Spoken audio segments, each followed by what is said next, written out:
우리 다 같이 찬송가 446장 같이 찬양하시겠습니다.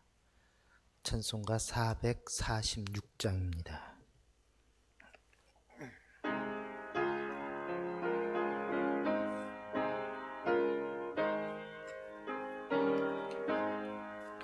춤성 외에는 참 기쁨 없도다. 날 사랑하신 주 늘 계시옵소서. 기쁘고 기쁘도다. 항상 기쁘도다. 나 주께 왔사오니 복 주옵소서.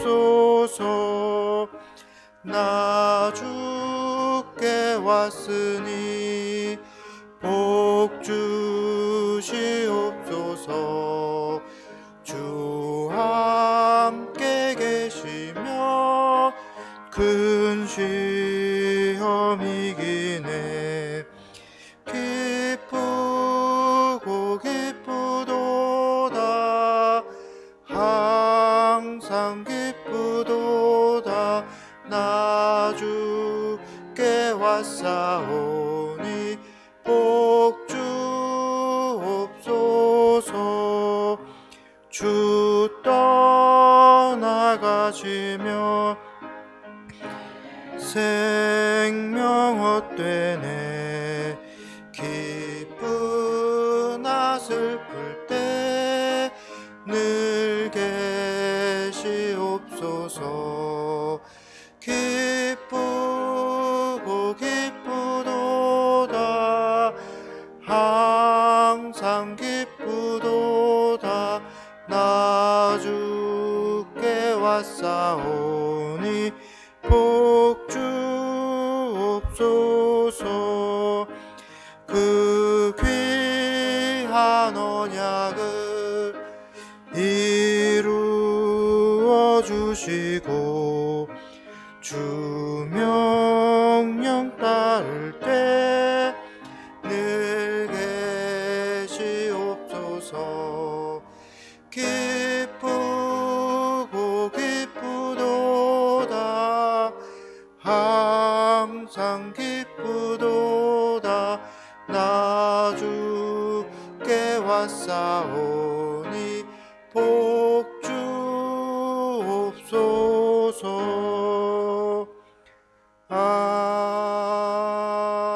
아멘.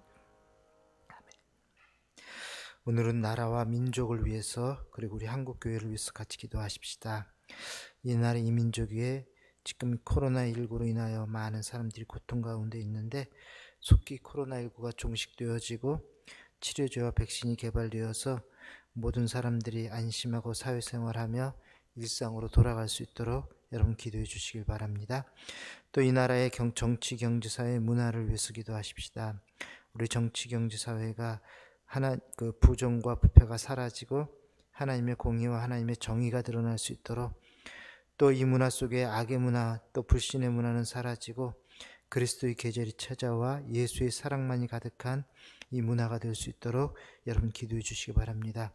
우리 한국교회는 이 땅에서 그 사명 잘 감당할 수 있도록, 즉 복음 전하는 사명 감당하는 한국교회가 될 수 있도록, 그리고 이웃을 돌볼 수 있는 우리 교회가 될 수 있도록 기도해 주시기를 바랍니다. 우리 같이 한 목소리로 기도하겠습니다. 은혜가 봉사하신 아버지 하나님 감사합니다. 저희들을 주의 전으로 오늘도 불러주시고 주님 전에 나와서 같이 예배하며 기도하게 하시니 감사를 드립니다. 하나님, 이 시간 우리나라 사랑하는 조국 대한민국을 기도합니다. 하나님께서 이 나라를 불쌍히 여겨주시옵시고 주님께서 이 나라를 돌봐주시사, 하나님 아직도 코로나19로 인해서 많은 사람들이 고통 가운데 있고, 아버지 하나님, 우리 믿음의 사람들 또한 온전한 예배를 드리지 못하고 있는 상황이 있습니다. 주님께서 기억하여 주시옵시고 하나님, 코로나19가 속히 종식되게 하시고 이 코로나19가 아버지는 빨리 이 땅에서 아니 세계적으로 다 사라질 수 있도록 은혜 가운데 인도하여 주시옵소서. 특별히 하나님 치료제가 또 백신이 속히 개발되어서 하나님 많은 사람들이 그것을 통해서 일상으로 되돌아오고 아버지 하나님 예배 자리로 되돌아오는 역사들이 일어날 수 있도록 주님 도와주시옵소서. 이를 위해서 수고하는 의료진들에게 주님께서 힘과 능력을 더하여 주시옵시고 아버지 하나님 이를 인해서 가슴 아파하고 힘들어하는 모든 사람들에게 하나님 힘과 위로함을 더하여 주셔서 속히 코로나의 두려움에서 벗어나게 하시고 이 코로나의 아버지 하나님의 악함에서 벗어날 수 있도록 은혜로 도우시고 역사하여 주옵소서. 아버지 하나님 우리나라 정치 경제 사회 문화를 기억하여 주시기 원합니다. 주님 정치 경제 사회 안에 공의와 정의가 넘쳐나게 하소서. 하나님의 공의가 드러나게 하시고 하나님의 정의만이 나타날 수 있게 하여 주셔서 부정과 부패가 사라지는 깨끗한 나라 정말 많은 사람들이 살기 좋은 우리 대한민국 될 수 있도록 주님 도우시고 역사하여 주시옵소서. 하나님 또한 문화 속에서 악의 문화가 사라질 수 있게 하시고 자살의 문화가 떠나가게 하여 주시옵시고 불신의 문화가 사라지게 하여 주옵소서. 오직 그리스도의 계절이 찾아와서 이 땅에 예수 그리스도의 사랑만이 가득할 수 있게 하시고 주님의 아버지 하나님 뜻만이 가득 차고 넘치는 땅이 될 수 있도록 주님 역사하여 주옵소서. 하나님 이 땅에 한국 교회를 붙들어 주시기 원합니다. 주님께서 허락하신 복음 전하는 사명 잊지 않게 하여 주시고 하나님 많은 사람들에게 복음을 전하게 하시고 그리스도의 사랑을 증거하게 하여 주시옵시며 또한 이웃을 돌볼 수 있는 우리 한국교회 될 수 있도록 역사하여 주시옵소서. 그래야 하나님 이 땅에 하나님의 나라를 이룰 수 있는 하나님 참으로 아름답고 복된 교회들이 다 될 수 있도록 은혜 가운데 도와주옵소서. 오늘도 하나님 우리 성도들을 기억하여 주십시고 하나님 사랑하는 족 대한민국에 살아갈 때에 하나님 주시는 은혜와 능력 가운데 살아갈 수 있게 하시며 하나님 천국을 이루며 살아갈 수 있는 우리 모든 성도들이 되게 하여 주옵소서.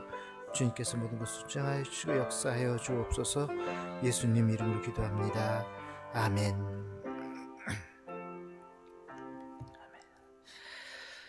하나님의 말씀은 빌립보서 4장 12절과 13절의 말씀입니다. 빌립보서 4장 12절과 13절입니다. 우리 말씀을 한 목소리로 같이 봉독하십시다. 나는 비천에 처할 줄도 알고 풍부에 처할 줄도 알아. 모든 일 곧 배부름과 배고픔과 풍부와 궁핍에도 처할 줄 아는 일체의 비결을 배웠노라. 내게 능력 주시는 자 안에서 내가 모든 것을 할 수 있느니라. 아멘. 우리는 지난 시간에 그 11장을 통해서 11절을 통해서 어떠한 형편에든지 나는 자족하기를 배웠다라는 사도 바울의 말씀을 생각해 보았습니다. 어떠한 형편에든지 나는 자족하기를 배웠다. 이 부분을 세번역 성경은 이렇게 번역을 해 놓았습니다. 나는 어떤 처지에서도 스스로 만족하는 법을 배웠다. 자, 여기서 우리는 사도 바울이 말하는 이 만족, 자족이라는 것 조금 더 생각해 봐야 할 것 같습니다. 자, 이 자족으로 번역된 헬라어는 아우타르케리아라는 단어를 쓰는데요. 자, 당시 스토아 철학자들이 최고의 목표로 생각하는 것이 바로 이 아우타르케리아라는 단어입니다. 즉 자족이라는 단어이죠. 이 스토아 철학자들은요, 그 삶의 목적이 자족이었습니다. 만족함이었어요. 즉 그들은 이 자족이라는 것을 어떻게 해석을 했냐면 아무것도 그리고 누구도 필요하지 않은 초연한 상태, 거기에 다다르는 것, 이게 자족, 만족이라는 것이에요.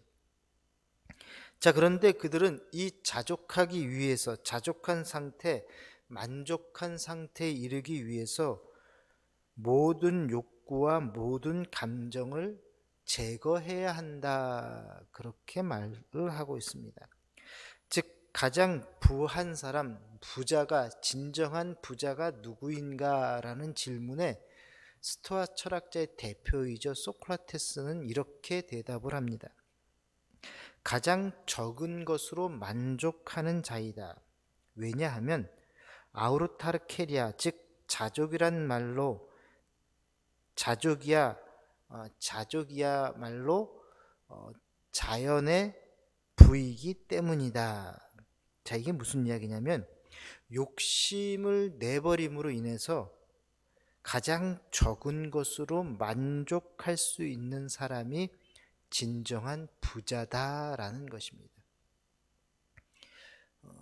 그렇죠. 내가 무엇인가 가지려고 하는 그 욕심, 더 가지려고 하는 그 욕심을 버려서 내 마음속에 아무리 작은 것이 있다 할지라도 그것으로 만족해 되는 상태, 그것을 스토아 철학자들은 자족이라고 이야기했고요. 인간이라고 한다면 이러한 자족의 상태를 취해야 된다. 이것을 얻으려고 노력을 해야 된다. 이게 정말 최고의 가치다라고 이야기하는 것이 스토아 학자들의 이야기였습니다. 자, 그런데 사도 바울은 이 같은 단어 아우르타르케리아라는 이 자족이라는 단어를 쓰기는 하지만 스토아 철학자들이 이야기하는 것과는 전혀 다른 내용을 담고 있습니다. 즉 자족에 대해서 그 비결에 대해서 자족이라는 것에 대해서 말씀을 하고 있는데요. 그게 바로 12절의 내용입니다. 우리 12절을 다시 한번 같이 읽어봅시다. 나는 비천에 처할 줄도 알고 풍부에 처할 줄도 알아. 모든 일 곧 배부름과 배고픔과 풍부와 궁핍에도 처할 줄 아는 일체의 비결을 배웠노라. 아멘. 자, 여기서 사도 바울은 지금 비천에 처할 줄도 알고 풍부에 처할 줄도 안다. 즉 자족을 지금 설명을 하는 것이에요. 비천에 처할 줄도 알고 풍부에 처할 줄도 안다. 자, 비천에 처할 줄도 안다라는 이야기는 스토아 철학자들의 이야기와 일맥상통합니다. 자, 그러나 사도 바울은 한 걸음 더 나아가서 풍부에 처할 줄도 알아야 한다. 이것이 자족함이라고 이야기를 합니다. 또 계속해서 배부르거나 배고플 때에도 풍부와 궁핍에도 일체의 비결을 배웠다라고 말씀을 하고 있습니다. 그러니까 비천하거나 배고플 때나 궁핍할 때뿐만 아니라 그 반대로 풍부하거나 배부를 때에도 자족하는 비결을 배웠다라는 것이, 여러분 스토아 철학자들은 없는 것에서 무엇인가 욕심을 버리는 것을 통해서 자족함을 배워야 된다라고 이야기를 하는데, 사도 바울은 그것을 뛰어넘어서 또 한 가지 가진 자 상태에서 풍부함에서도 자족함을 배워야 한다라고 지금 말씀을 하고 있어요. 자, 사실 여러분 생각을 해보십시다. 많이 가졌다고 해서 과연 우리가 만족할 수 있을까? 여러분은 어떠세요? 나는 이 정도 가졌으면 이제 만족이야 라고 생각이 되십니까? 그런 이야기가 있어요. 부자들에게 당신들은 얼마를 가지고 있으면 이제 만족하겠습니까? 100억이 있고 1000억이 있는 그 부자들에게 이제 좀 만족하시겠습니까? 아니면 얼마를 갖고 있으면 만족할 수 있겠습니까? 라고 물은다면 여러분 뭐라고 대답할까요? 내가 지금 가지고 있는 것보다 조금 더 가지고 있으면 만족할 것 같습니다. 그리 이야기한다라는 것이. 여러분들도 그렇지 않겠어요? 여러분들에게 100억이 주어지면 만족할까요?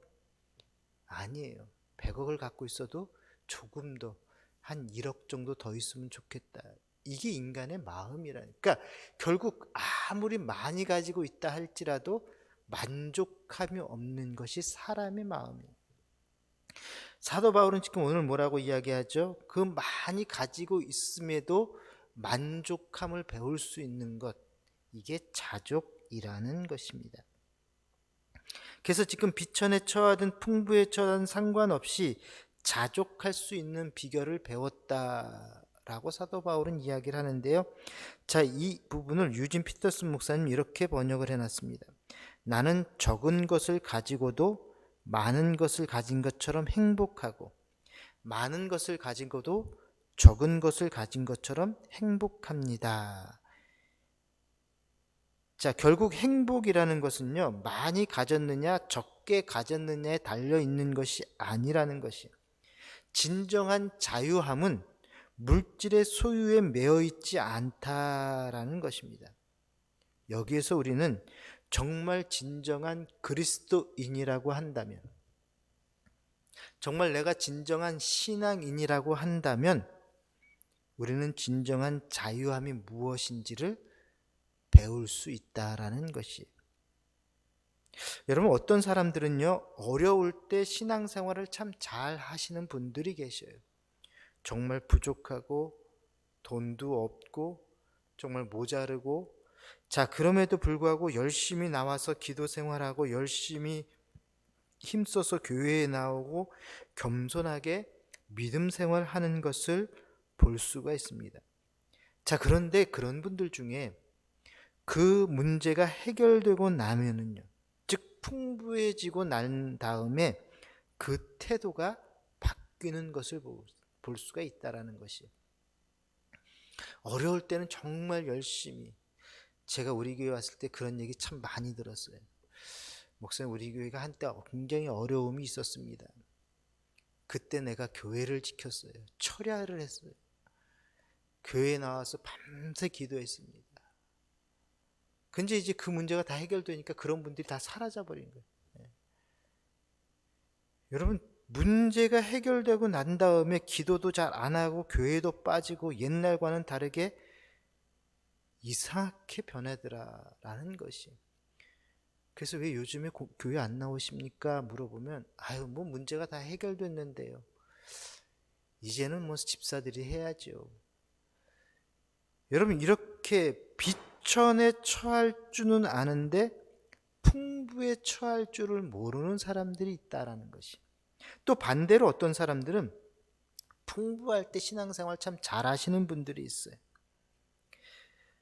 넉넉해서 그런지 걱정이 없다 그래요. 그냥 나와서 열심히 신앙생활. 그런데 그런 분들이 무엇인가 좀 부족해지면, 뭐 사업이 잘 안 된다든가 가정에 문제가 생긴다든가 비천에 처하게 되면 그날부터 교회를 딱 끊어버려요. 기도하지 않습니다. 찬양하지 않아요. 왜 같이 예배드리지 않아요? 그러면 내가 지금 예배드릴 마음이 어디 있어요? 풍부에 처할 줄은 아는데 비천에 처할 때 만족함이 없다라는 것이. 자, 그러므로 사도 바울이 말하는 이 자족이라는 것은요, 상황에 따라서 왔다 갔다 하는 그런 것이 아니라는 것입니다. 많이 가지고 있으면 많이 가진 대로, 적게 가지고 있으면 적게 가진 대로 항상 자족하고 있다라는 것이에요. 자, 그런데 어떻게 그렇게 할 수 있을까? 어떻게 정말 많이 가지면 많이 가진 대로 만족하고 적게 가지면 적게 가진 대로 만족할 수 있을까? 그 비결이 바로 13절에 나옵니다. 우리 13절을 다시 한번 같이 읽읍시다. 내게 능력 주시는 자 안에서 내가 모든 것을 할 수 있느니라. 아멘. 내게 능력 주시는 자, 이게 누굴까요? 바로 예수 그리스도이십니다. 그분 안에 있으면, 능력 주시는 자 안에 있으면, 예수 그리스도 안에 있으면 이렇게 만족하고 자족할 수 있는 일이 가능해진다라는 것이에요. 여러분, 여기에서 모든 것을 할 수 있다, 이 말은 앞에서 이야기한 대로 비천에도 처할 줄 알게 되고 풍부에도 처할 줄 알아서 그 어떠한 경우에도 언제나 만족하며 살아갈 수 있다라는 뜻입니다. 없다고 해서 원망하거나 불평하지 않고, 있으면서도 더 가지려고 바둥거리지 않고 언제나 만족하며 살아간다라는 것이. 이 자족함이란 단어를 다른 말로 바꾸면 부족함이 없다라고 바꿀 수가 있습니다. 자, 구약 성경에서 이러한 자족한 것을 맛보았던 사람 누가 있을까요? 만족하며 살았던 사람. 여호와는 나의 목자시니 내게 부족함이 없으리로다. 누구죠? 다윗이라는 것이. 여러분, 다윗은요 인생 거기 모든 부분에서 최고를 맛본 사람이었어요. 최고의 권력자의 위치에도 올라갔죠. 최고의 부귀 영화를 누리기도 했죠. 전쟁에서 늘 승리하는 최고의 장수이기도 했고요. 음악과 문학에서도 최고의 자리에 오른 사람이었습니다. 자, 그가 인생 말년에 이렇게 이야기합니다. 여호와는 나의 목자시니 내게 부족함이 없으리로다. 다윗은 지금 자기가 맛보고 있는 최고의 것들을 나열하고 난 이후에 그러므로 내가 부족함이 없다라고 이야기하는 것이 아니라 여호와 한 분만으로, 여호와 하나님 그 한 분만으로 나는 부족함이 없다라고 이야기를 하고 있다라는 것이. 여호와는 나의 목자이시니, 단지 그거에 다른 것 아니라 여호와가 나의 목자 되어 주신 것, 그거 하나 가지고 나는 그럼에도 부족함이 없다. 이게 사도 바울의 버전으로 바꾸면 내게 능력 주시는 자 안에서 내가 자족하는 비결을 배웠다라는 이야기입니다. 주님 한 분만으로 나는 만족해. 나의 모든 것 되신 주님 찬양해. 여러분, 주님 한 분만으로 나는 만족한다. 우리 모두도 이러한 자족함과 만족함으로 살아갈 수 있기를 바랍니다. 다른 것을 가지고 만족할 수 없다라는 것이 얼만큼 가져야 만족할 수 있겠습니까? 우리는 주님 한 분만으로도 만족한 삶을 살아가는 저와 여러분 될 수 있기를 소망합니다.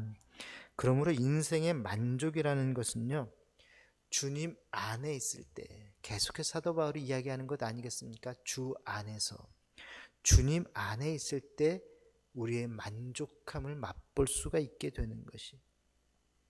수가성의 운물가의 여인처럼 남편을 4-5씩이나 바꾸어 봐도 결코 만족할 수가 없습니다. 인생의 갈증은 그런 식으로 해결될 수 없다라는 것이, 오직 예수님을 만나고 그분 안에 살게 될 때만이 우리는 만족함을 누릴 수가 있습니다. 그래서 우리 주님께서도 요한복음 15장에서 이렇게 말씀하죠. 너희가 내 안에 거하고 내 말이 너희 안에 거하면 무엇이든지 원하는 대로 구하라. 그리하면 이루리라. 우리가 주님 안에 거해 있을 때에, 주의 말씀이 우리 안에 거할 때에, 그때 우리는 무엇이든지 구하는 대로 얻을 수가 있고 이룰 수가 있다라는 것이. 인생의 참 만족 어디서 얻어요? 주님 안에 있을 때에. 여호와 하나님이 나의 목자 되어 주실 때만 내가 부족함이 없어지는 것입니다. 그러할 때 궁핍함에도 또 배부를 때에도 우리는 만족할 수 있다라는 것이. 자, 이러한 비결은 바울이나 다윗 같은 위대한 믿음의 사람들만 누릴 수 있는 것이 아니라 오늘 주님을 따르는 모든 사람들, 저와 여러분들에게도 주어진 복인 줄로 믿습니다. 우리에게도 약속되어진 것이, 주님 안에 있으면 우리도 만족하며 살아갈 수 있다라는 것이. 그러므로 이 만족함, 자족함이라는 것은 스토아 철학자들이 말하는 것과 같지 않다라는 것입니다. 여러분, 스토아 철학자들은요, 자급자족을 가리키는 것이, 스스로 만족하게, 스스로 넉넉하게 만들어서 그곳에서 만족함을 누리는 것. 그러나 여러분, 이 인간은 스스로 언제까지 만족할 수 있을까요? 없다라는 거죠. 문제가 바로 거기에 있어요. 결코 인간은 내 마음의 욕심을 아무리 버려도 만족함을 누리지 못하고, 내 욕심대로 아무리 채워도 만족함을 누릴 수 없다라는 것이죠. 그래서 우리 기독교는요, 자급자족이 아니라 신급자족이에요. 하나님께서 그렇게 만들어 주실 때에 우리는 만족함을 누릴 수 있다라는 것입니다. 즉 주님 안에 거함으로 진정한 자족을 누리게 된다라는 것입니다. 사랑하는 여러분, 내게 능력 주시는 자 안에서 내가 모든 것을 할 수 있다. 이 고백이 저와 여러분들의 고백이 되기를 바랍니다. 내게 능력 주시는 자 안에서 내가 모든 것을, 여러분 모든 것이 조금 있다 하더라도, 많이 있다 하더라도 우리는 늘 자족하며 만족하며 살아갈 수 있다라는 것입니다. 그래서 우리는 내게 능력 주시는 그분 안에 살아가셔야 합니다. 어떻게 해서든지 그분 안에 머물러 있어야 합니다. 여러분 그런 얘기가 있어요. 신통하면 인통하고요, 인통하면 물통한다 그랬어요. 하나님과 통하면 인간과들도 통하게 되고요, 인간과 통하게 되면 물질과도 통하게 된다는 것이. 그러니까 하나님 안에 있게 되면 인간도 얻을 수가 있고요, 인간도 얻게 되면 물질도 얻게 된다는 것이죠. 주님과 교제가 먼저라는 것이, 주님 안에 있는 것이 먼저라는 것입니다. 그러므로 오늘도 여러분 주님과 함께 살아가면서, 그리고 인간관계, 물질의 관계가 제대로 회복되어지는 저와 여러분들의 삶이 될 수 있기를 바랍니다. 우리 하나님께서 오늘도 여러분들과 함께 있으셔서 만족함으로 축복을 주실 줄로 믿습니다. 그래서 오늘 여러분 이렇게 기도하고 가십시다. 어떠한 환경과 조건 가운데서도 만족하며 살아갈 수 있게 하옵소서. 상황 탓하지 않고 내게 능력 주시는 자 안에서 모든 것을 해나갈 수 있는 그러한 하루 되게 해달라고 여러분 기도하고 가시기 바랍니다. 기도합시다.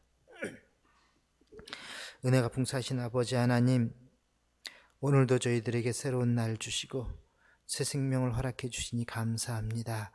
하나님, 오늘 살아갈 때에도 우리와 함께 하여 주셔서 만족하고 족함을 가지고 살아가는 저희들 되게 하여 주시옵소서. 하나님, 내 뜻대로 이루어지지 않는다고 불평하고 원망한 것이 아니라, 내가 또 많은 것을 가졌다고 해서 거기에서 만족하고 좌정하는 것이 아니라, 하나님 오직 주님 안에서 참된 만족을 누리며 살아가는 우리 모두가 될 수 있도록 인도하여 주시옵소서. 하나님, 상황에 흔들리지 않게 하시고 어떤 조건에 흔들리지 않게 하시고 오직 주님과 함께 더불어 살아감으로 하나님께서 주시는 능력 가지고 오늘도 만족하며 살아가는 우리 모두가 될 수 있도록 인도하여 주옵소서.